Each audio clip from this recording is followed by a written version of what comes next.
Spectrum Health Talk. And today in our midst is a hero of mine, and it's Elana Freeland. Elana, welcome. Thank you. Thank you for having me. Elana, thanks for being here because, I've been thinking about this moment for years because I think 7 years ago I found out about your work and your lectures on the internet, and then I bought your book, and what I found there was a real comprehensive all the elements came together for me there in that book, and also with all the research, because I think many people on the internet, they dive into all the information, but this was a real a thing that you can look up, you can see the patents and all kind of things. That's excellent. Thanks for being here. How are you today? Oh, I'm good. I'm just looking at the lighting of me and wondering why yours looks golden and mine looks like I'm standing in a cloud. We're all in the cloud, right? Yeah, I really am. I'm in the Pacific Northwest, up by Seattle, Washington. And we're always in the clouds here, always in some sort of, we don't see the sun for months. Is that how it is also in your area or not? Well, the last few weeks have not been very sunny. I think I've seen one or two, but that's been really, not like cloudy and sometimes open, but it's like packed, like dark. Yeah. So, the whole subject started with weather and the promise of the military, the American military, to have weather control. And of course, the militaries of the world have always desired weather control so that they can run their wars and do what they do. So to find out that it really is true, that was about 12 years ago for me. And it was through meeting Clifford Carnicom, the independent scientist who did most of the work on collecting data, precipitation from jets flying over northern New Mexico. And that's back in the 1990s. So this goes back.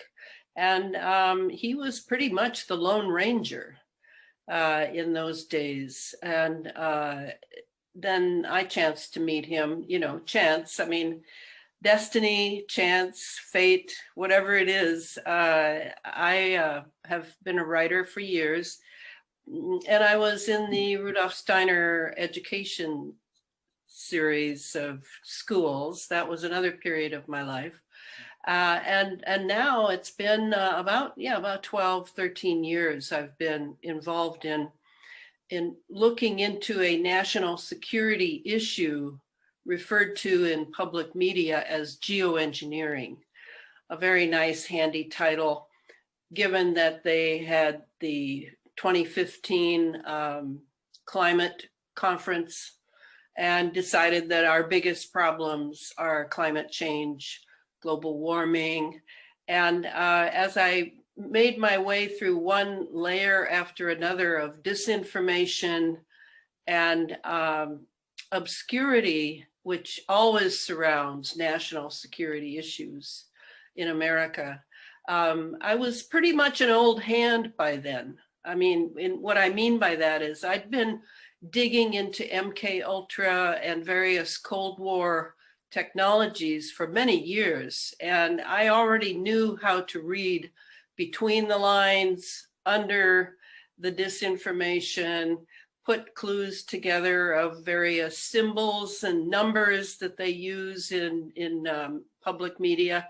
So I really was ready to figure out what was really going on. But I must admit that I was quite surprised when I realized that my talks with Clifford Carnicom and looking through his microscope at Morgellons and various things coming down from the sky really had to do with transhumanism, had to do with the desire to create a human being who would match the secret space program that Catherine Austin Fitts talks about, Yeah. and would lead to another species that could be controlled through artificial intelligence systems. So, I mean, I kind of knew that there was probably a connection, but I didn't realize the extent to which it was there. And I also did not understand from the beginning until I don't remember when, several years ago, I finally figured out that, oh yeah, the chemicals being transported to load jets up for flying over us and delivering various systems of chemicals, biologicals, nanotechnology, that was all big pharma. That was the same big pharma that was vaccinating everybody and had been putting fluoride in the water. Right. And who had really been doing a full-scale assault for all of my lifetime. You know, it's like one piece after another, because I couldn't go to a wonderful body of work already published, already part of public dissemination, and read someone else's ideas of what had been put together. This was very strange to me. And yet, knowing how I love research and I love digging in details, and, you know, the devil is always in the details. Right. And I'd been tracking the devil for years and years by the time I came to this topic. Where there is smoke, there is Freeland. Yes. Oh, have you seen that video? Yeah, I've seen the tiny bit. That's so wonderful. Yeah, that's like wonderful in a double way, but that's also interesting information. And I hopefully we can maybe take a leap to the MK Ultra stuff you've been working on. So you said, and I think because when people hear about even today about what's happening in the skies, and what they potentially all drop on us and put in our foods and in our water. Some people still think it's woo-woo. And when you have a look in one of your books, then even with all the sources and the studies on it, and the way you put it together, you can not really escape it. That there's more to it, and it goes deeper.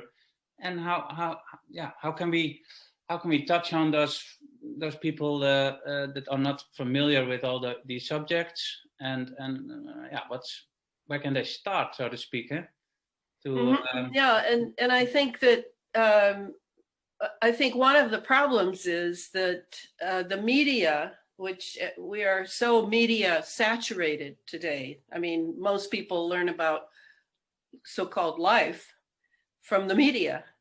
They don't learn from life directly anymore. It's mediated by the media.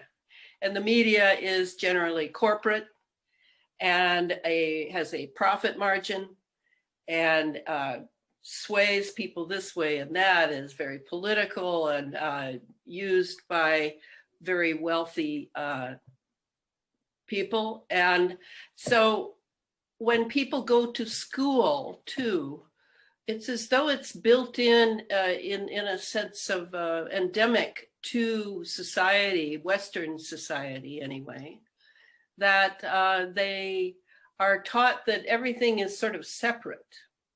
All the subjects are separate. You know, history has nothing to do with science, has nothing to do with English, has nothing to do with a foreign language. So you are habituated to think in slots, in small segments. And now and then you'll come across something where, electromagnetic frequency actually affects my biology. Oh, I see. Well, how many years did that take for people to realize that? It took about 10, And so everything is very slow in the public mind. Mm-hmm. And I feel for them. But on the other hand, I can't allow them to control how I proceed to blow the whistle on this tremendous approach to transhumanism through the environment. And this is, so people look at this, the latest book, by the way, is 690 pages. Yeah, so it's like this big, right? It's embarrassing. But on the other hand, it's a very big topic. I mean, let me just tell you, the name of the book tells it, Geoengineered Transhumanism, how the environment has been weaponized by chemicals, electromagnetism, and nanotechnology for synthetic biology. So right in the title, you see that you are about to enter a forest of massive trees. And I'm asking you to go from one tree to the next, to the next, to the next, but I can't keep it separate because they're all tangled together. And the corporations who serve these things are all tangled together. And the governments are pretty much owned and completely dominated by these corporations. So you're going to have to just go in there and kind of find your little trail of breadcrumbs now and then that you can follow to understand the big picture. Okay, let me say, why should anyone learn the big picture? Why not just keep your head down, concentrate on, like in America, you concentrate on your mortgage, you concentrate on having food on the table, you concentrate on your children. Why have the big picture? And that gets into a very personal and impersonal way of looking at life that I have. And I'm pretty much known for it, is that, we are spiritual beings living, having a material experience of life on Earth. And nature is all alive around us, at least it has been. And now it's under peril, and we are under peril. And so these natural processes that we have taken for granted for thousands, millions of years are no longer to be taken for granted. So we're going to have to learn a new way of thinking. And I talk about this. There's a famous quote, which is attributed to Albert Einstein, but everything is attributed to Albert Einstein. And truthfully, he doesn't deserve most of it. I mean, he was a nice man, but he was used and tremendously exploited. But anyway, the phrase goes something like this. Whatever the thinking is that creates the problem is not the thinking we can follow to solve the problem. Right. We need a new thinking. So my idea is that what I'm good at is research. I'm good at concepts. I'm good at footnotes and intricacies of technology, and trying to make those apparent to a non-scientific reader. And in an era, and I know this, people may think I'm crazy to write these books because it's true. People don't read now. They read sound bites. Right. They don't read books. Yes, a few people read books. Well, bless their hearts. But most people don't read books. They don't have the concentration anymore. They're not stupid. It's that they have been lulled into a spell by technology. And it is a spell, very much like, in a Walt Disney movie, or something you would read of the occult.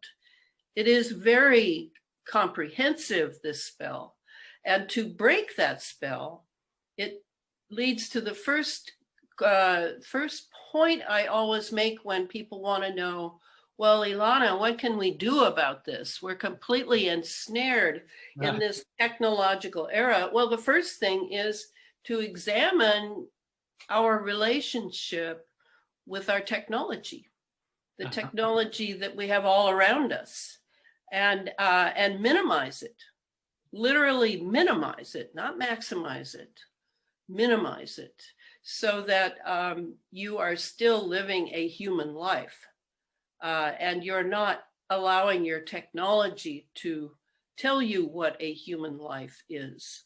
You yourself are digging around, figuring out, yes, what kind of human life you want to live. Maybe you want to live a very technological life. Well, that is your choice. There will be a payment for that. And now we're beginning to see that in this latest event that has come from the elite quarters of the people who have controlled us as a society for thousands of years, I would say. And so now they are more visible and more transparent than ever. You don't have to be a conspiracy theorist to look at them now. It's right there. In fact, that may end the whole thing about conspiracy theories, right? Because it's all in front of us now. And it's coming for us. What? If you can see it, yeah. There's still yes. people like looking away, but yeah, true. And it reminds me of an interview I've seen of you. The thing that you stand for from the classroom, that you say from, hey, when you feel like being controlled, that's not like your human nature, right?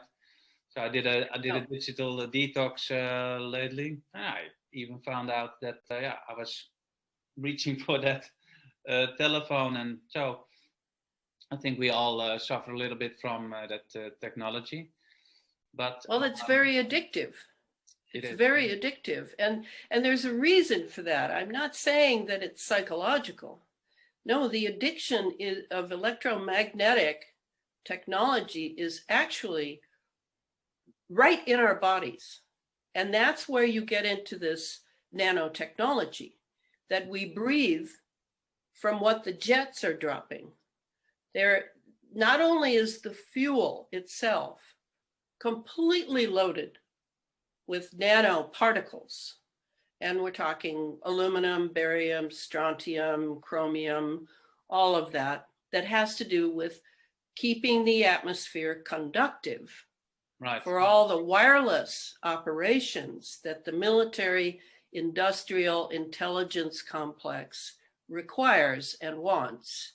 It's not just the fuel, it's supplementary systems are releasing real technology on a nanoscale. A nano is 1/1000th of a meter. So you're never going to see it. You can see its behavior, however, if you are watching it and you know what you're looking at, because nanotechnology is not just a thing, you know, it's made on the atomic level. It's atoms laid next to each other, little tiny atoms, right? And they're building things out of it. And now we hear from, particularly from La Quinta Columna in Spain, a wonderful group I highly recommend, who are examining what is in the serums being injected into people. And we're finding out that nanoparticles are in the serum, but many of these nanoparticles are actually nanotechnology. And they are like little tiny carriers of tiny computers that are actually transmission and reception vessels. Right. And so we now have in us the very makings of transhumanism, right? Of being a machine human being. We have the nanotechnology in us. And we can't keep it out because we have to breathe. And then regarding genetically modified foods, which 26 nations across the world, last time I checked, do not allow in their countries, very wisely. But here in America, it's a pig fest here of the genetically modified foods. Nobody even thinks about it. Just like nobody even thinks about having a microwave oven in their kitchen with a magnetron in it. I mean, come on, that's a weapon system. So, you know, nobody thinks about these things because, well, the TV isn't telling us to think about them. So, you know, the computer news, the social media, they're not saying anything about. So this is where you have to become paranoid like me. You have to really begin to see that paranoia, you know, as that saying goes, which sounds funny, if I'm paranoid, that's because there's a reason for me to be paranoid. I mean, that's really how it is. And so we are therefore subject to electromagnetism in a way that affects, yes, our biology, but the problem is with those little nanotechnology things, those go straight through our blood-brain barrier and go into our brain. Now they're in the citadel of human consciousness. And so this gets very serious very fast. I mean, you've already inhaled lots of aluminum oxide. And now we hear that we're also in the injections is graphene oxide. Right. But also we're breathing graphene oxide being dropped from the jets because Big Pharma runs both delivery systems and they want to support each other. That's always been the way this is. So, you know, we hear about all this and we go, oh my God, you know, and our health is the worst it's been ever. Ever. You know, we have long lives, yes, but because we have a lot of drugs and things that keep us going, keep the body going. But what kind of quality of life is there in these long lives? Well, not much. Yeah, not much. Right. So that's our situation now. Mm-hmm. And I prove it in spades in this latest book, needless to say. But finally, I get to the conclusion chapter that I entitled Remaining Human. And in that chapter, I deal with a few key ideas, just the beginning. Already people are asking me to write a book on remaining human, but I don't know enough yet about remaining human in this era. I need to learn more. We all need to learn more about how to do this, because you're not going to put the genie back in the bottle. And that would be the technological genie. You're not going to be able to do that. So even if we have the right person running the country and we don't have any more lockdowns and any more compulsions to be jabbed, we still have to deal with the technology that is way out of the bottle now. So, you know, this is our life. And as you've probably heard in different videos, I always say, this is our watch. Yes. This is my watch. I have to be all hands on deck here. I can't expect others to carry me through here without my effort too. I mean, we owe our planet and our people, our human being people, not our transhuman people, but our human being people. And soon we will also be burdened with transhumans, right, who look human, but are not really totally human anymore, but are part machine. So this is, we all chose to be here now. I absolutely know that is true. This is no accident. So we need to ready ourselves. And that's why I wrote this book, this huge handbook for this era. You're going to need all that in order to see how to comport yourself and be helpful to the earth and to our communities. Yeah. Thank you very much, Elana, because I'd like to say it once again, thank you for your work. It's been a hard, long work, and I think we all know it's not really profitable, and for the people and for the planet, that's I think very important to keep in mind. And so we have the information coming from your books, which is very you need sometimes to put it away and think about the things before you read on, because it's sometimes it's hard, it's to stay positive and to combine taking up that info and giving it a place, but then to stand up and choose wisely what to do. Where do we start? Like you were saying before, that's a question you get a lot, but where do we start? Maybe in relation to the nano technologies come into our bodies. Mm-hmm. How can we maybe can we detox them, or can we drive them out? What do you think about that?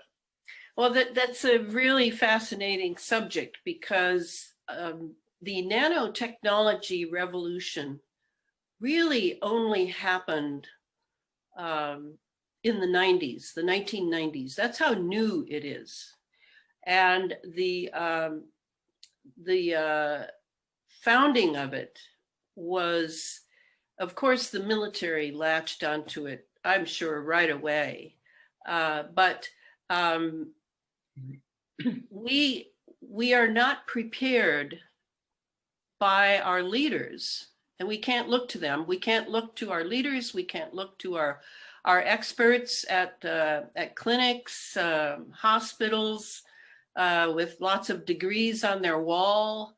If people wonder how just one person like myself could spend 2.5 years reading and researching to write the book I just wrote, can you, to me, it's a Sherlock Holmes kind of thing, right? You come into the study, there's a dead body, there's no weapon, and you've got to figure out who killed this person, what time, how it was done, everything. You got to figure it out. Maybe the body's not even there, but a murder has taken place there. I mean, that's kind of how I really look at myself as a researcher, is that I have to dig and dig and dig in order to find the truth, so that I don't mislead my readers.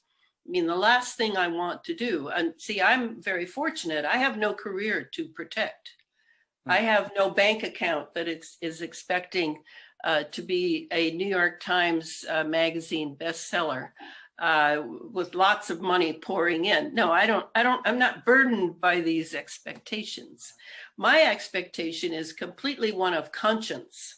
Can I find what is going on and do my best to prepare people who are not as good at research and not as good at spending that kind of discipline? I'm very disciplined, other than, the occasional dessert now and then. But I know people, and I have them in the book, who are very much studying what to do about the nanotechnology that we are inhaling and ingesting and is surrounding us. It's in the dust on your mantle, it's in your clothing, it's in various refined food products. You're eating it because they don't need to list it. No one's requiring them to list nanotechnology or nanoparticles anywhere. It's snuck through, it's snuck into our entire way of life, similar to that microwave oven, which I just can't even believe it's still around, because there's no food value left after you heat something with a microwave. I mean, it's microwaves, folks. It's microwaves. You better find out what microwaves are.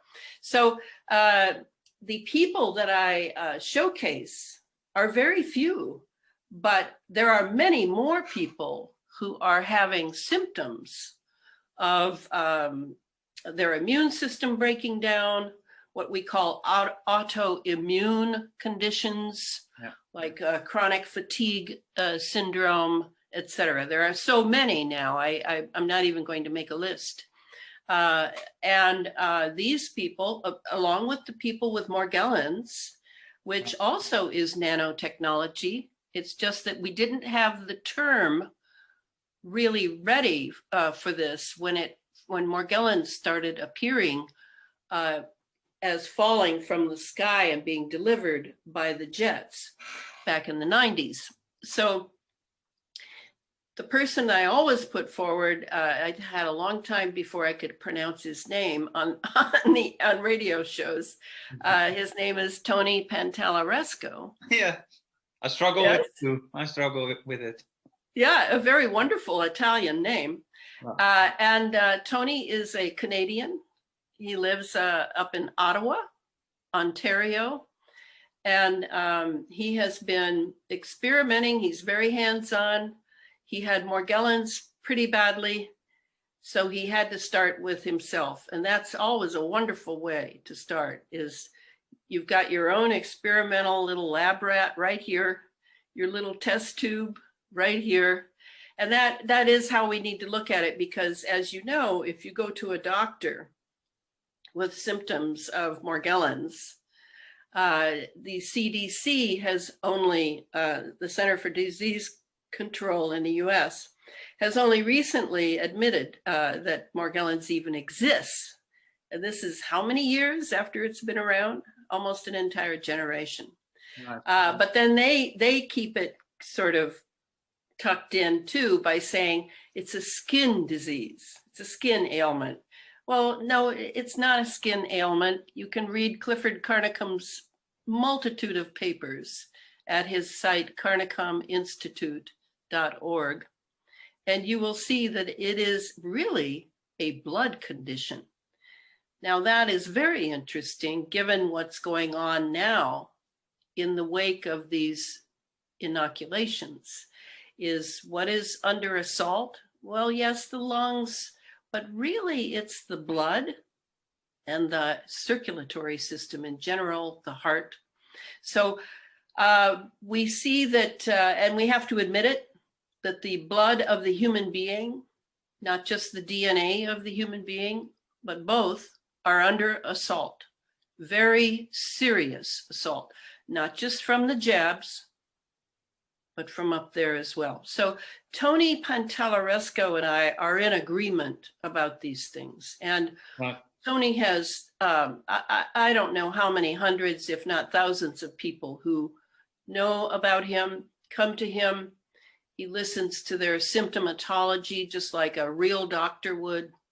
And then he decides on what supplements they should be taking, what practices they should put into their lifestyle.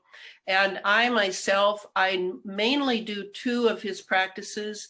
One is I take the electrolytic baths, and electrolytic is just a term that means slightly electrified.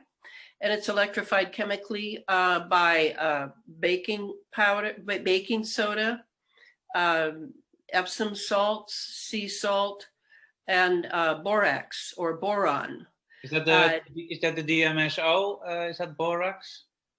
No, the DMSO is a bit different, and that one I'm not really familiar with, though I've known Morgellons sufferers who have used DMSO very successful to control their Morgellons. And remember, I said that Morgellons it's wrongly named, but it is actually a nanotechnology inside that fiber that Morgellons is known for. And I myself did the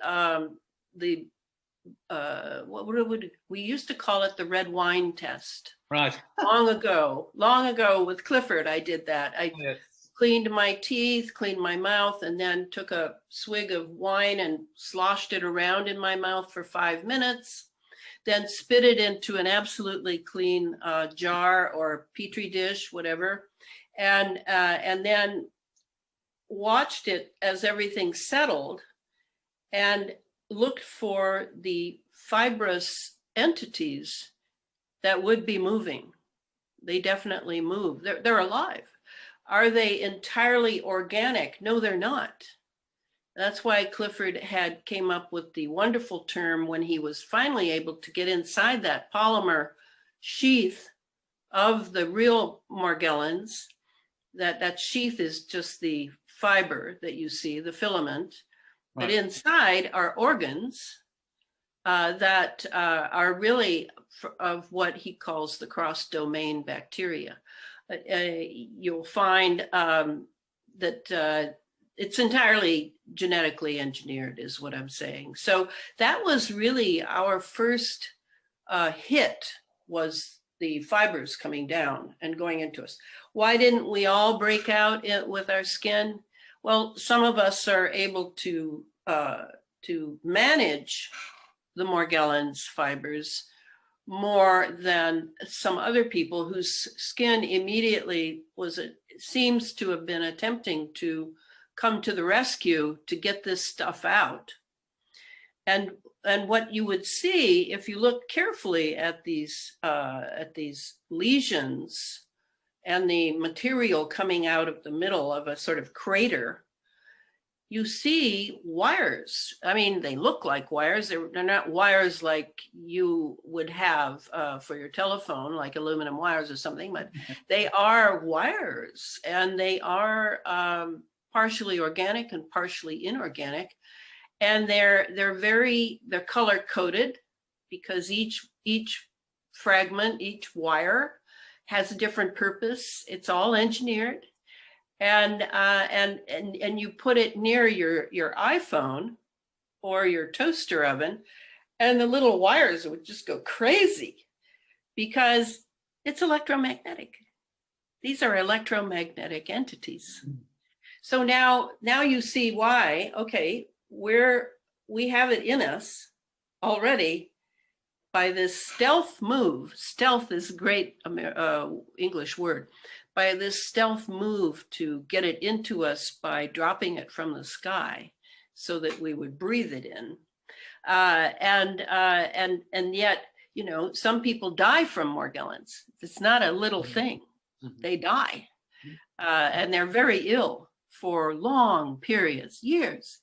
But Tony, he has these baths. He has the what's called the triangle, where you create an electromagnetic field with a triangle that you can make yourself, or you can pay Tony to make it.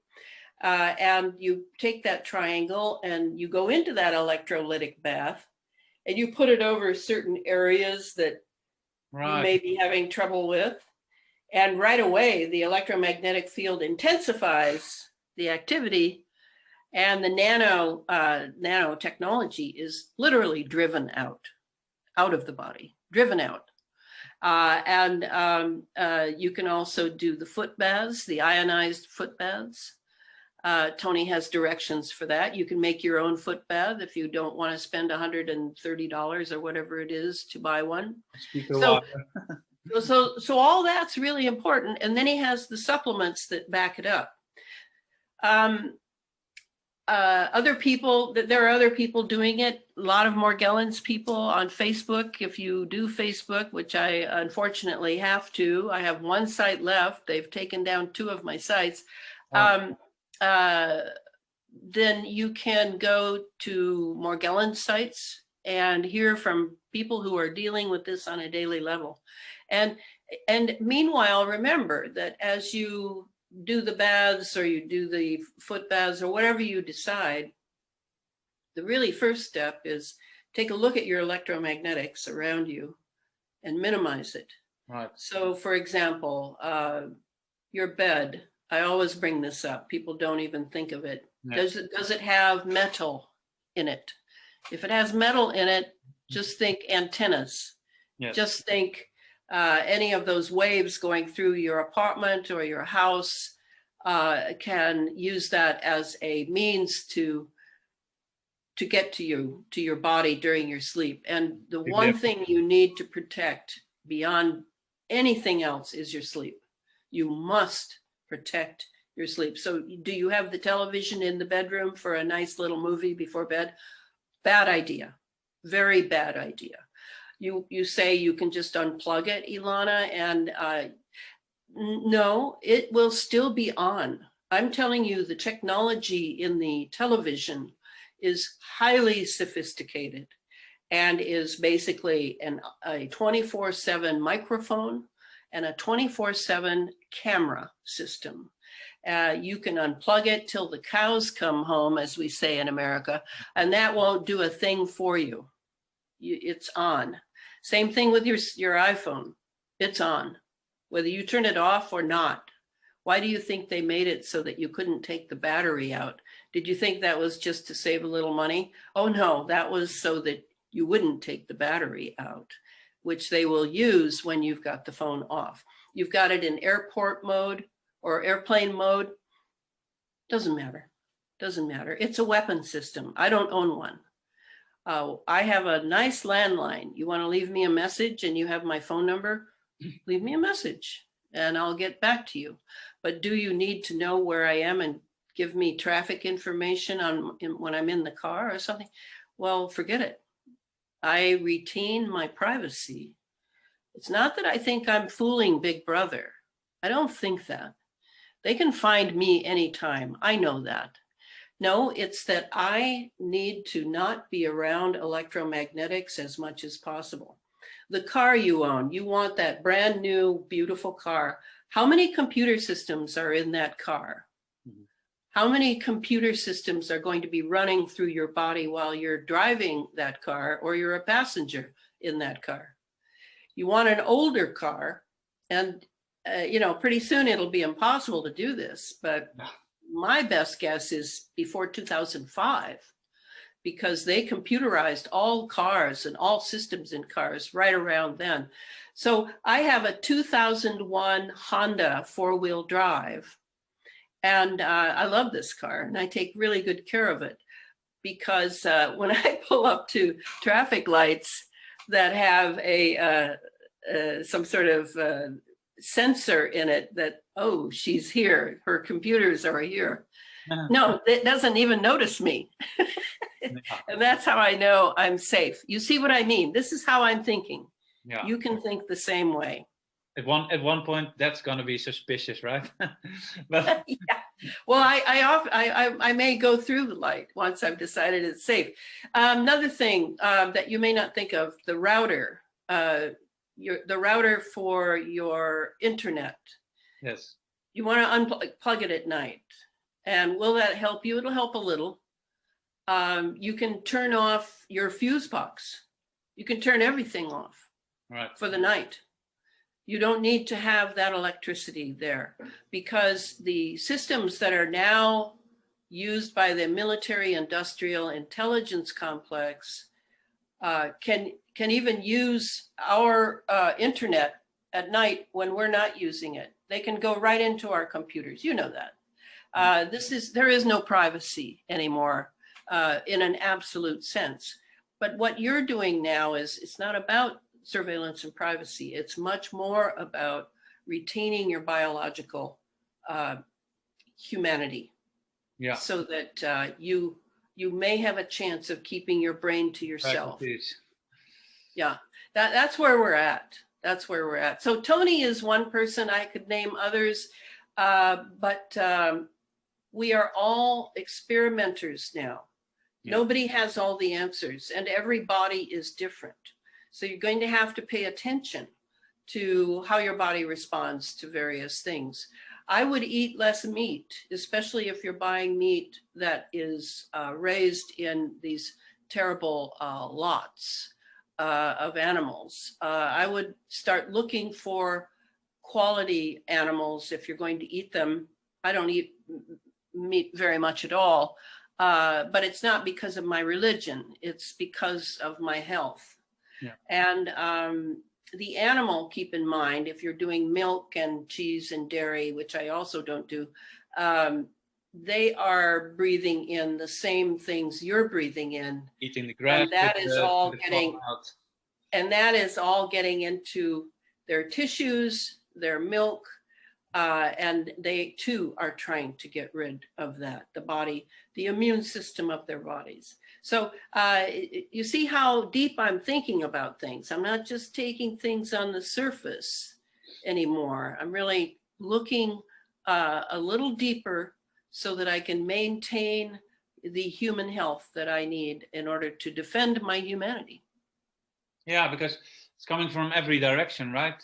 So yeah, we need to be aware. And for lots of people, this will you will hear it I think more often. But for lots of people, this is like basically science fiction. And I think when they go to their gut feeling, they must know by now that there's more to it than just pandemics and yeah, distractions happening around us on the climate change and things like that. Right. The media story. A lot of people who have televisions buy the media story. I have never owned a television, not in my entire life. Can you believe that? I mean, it's like, am I a Luddite? No, I like technology. How could I do without my computer to write the books I write and to keep in touch with people all over the world? I love my technology, but minimally. Yeah. And I heard you talking about like getting or staying to nature, right? Because with all the technology and with all the distractions, also from the nanotech in our bodies, like we're drifting a little bit away from nature. And yeah, you raised the question, yeah, what is humanity? What is it to be human in relation to technology, and how yeah, can it take us over? Well, and you probably know that I'm a student of Rudolf Steiner for many years now. I was a Waldorf teacher, a Rudolf Steiner school teacher, and I helped to start 4 Waldorf schools here in the state. And I still study Steiner, and he helps me to see that, you know, a lot of people think, oh, if we just got rid of human beings, then nature would be safe. Well, the problem with that way of thinking is not only that it's not going to happen that way, but that the earth and the human being are like this. We are together. We are together. And yes, there are evil human beings. There are people who have chosen to serve other things than nature and God and all of the divinity that we have had for ever since our inception here in the cosmos. I understand that because materialism is very powerful right now, very, very powerful. And many of our children are floating away on that materialism, and we'll have a rude awakening at some point, I would hope. But the nature itself, when you go walking in nature now, unless you have a lot of money and you can go to wonderful places that are still virginal, basically pristine, you walk in nature now where I am, and you can feel the burden of chemicals, electromagnetism, and the insufferable nanotechnology that's coming down. It's in everything. Aluminum oxide, barium oxide, all these oxides, as they are oxidated on their way down through our atmosphere, they then fall into the soil, the tree bark, the tree leaves, and they burden the nature with this. So nature is, yes, suffering with us. Yes. And that of course means that doesn't mean don't go for walks in nature. I mean, you know, I love to go just to be close to my mother on this planet. But you know, if nature is your fill-in for a divine inner life, I suggest that you strengthen that inner life along with your relationship with nature. Because if you don't have an inner life, and I'm not saying to join this religion or that theology or anything, but you know what I mean. An inner life is where you are, you have this sense that you have that the human being is not just a meat slab, is not just, as the CIA in America likes to call us, wet works. Wet works. Wow. I mean, and they, they call it wetware now in patents. There's software, there's hardware, and there's wetware. That, I'm serious. It's in patents. I read it. I read dozens of patents with that term in it. So this getting you far from your humanity is a ploy to control you and distance you from nature and your humanity, so that you will be much more available to what is called brain-computer interface, BCI. Brain-computer interface is what all this nanotechnology in us is about. We are being connected by AI, and it is through our nanotechnology. And as you know from the hearing about the graphene oxide, and then most recently by the wonderful chemist who appears to have been murdered. I don't know his name by heart yet, but he presented the idea that graphene oxide is actually, because of its affinity to hydrogen in the body, it's actually graphene hydroxide that is the killer in us. And as soon as he went public with that, he was a dead man. So I know he's right. And as we're dealing with this nano scale stuff in us, it's getting more and more and more serious. So we need to, live a lifestyle that makes us feel truly human. Yes. It's not a matter of entertaining ourselves with the gewgaws of civilization anymore. The latest invention, the latest fake food, the latest concert to go to, where all of the sound systems and lights are set up to just take you over. Beware. Philanthropic solutions. Yes, those, yes. I mean, the deeper you go, the deeper the rabbit hole is. And Rudolf Steiner, who is my primary teacher, said that the 21st century, it would be essential for those who understand the challenge humanity is under to study evil and name it and expose it for what it is. And that, of course, is my job. That's my job description. So I've lost all my facile easy friends because I'm just bad news. And the main bad news is you've got to be responsible for yourself, the planet, your own health. Be responsible for your own health. I haven't been to a doctor since I was 13. I'm 74. I mean, I don't need, they couldn't help me. They just stick me on drugs in their latest deal with Big Pharma. So to me, I've studied Eastern medicine. I've studied anatomy. I prepared for being human. My preparation was not about finding the greatest expert to pay money to or get on health insurance for.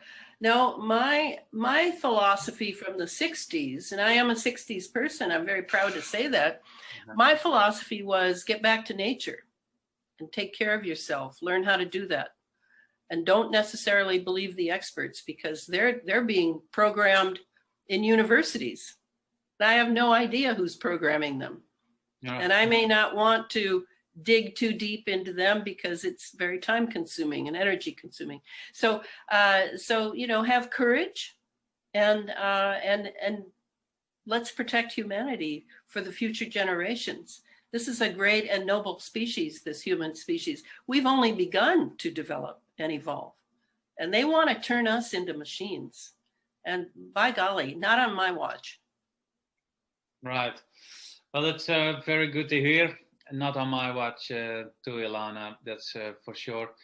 And basically, you let people know to watch watch for their food. Let it be organic. Do you have a garden, or do you have a good source of? I would love to have a garden. I have had in the past, but now I live in a tiny little apartment, so I can keep writing. Okay, that's it. Well, so you get it from somewhere, right? You got a good. Oh, I have my outlets for organic. I have an organic farmer, a female who is a great farmer. She brings me produce. Yes. Lovely, lovely, nice. Hey, I think this is for lots of people a good bulk of information, and of course they can start to research your work on www.elanafreeland.com. Find out more about your books, especially the latest. I think in there is everything they need to know about transhumanism and synthetic biology.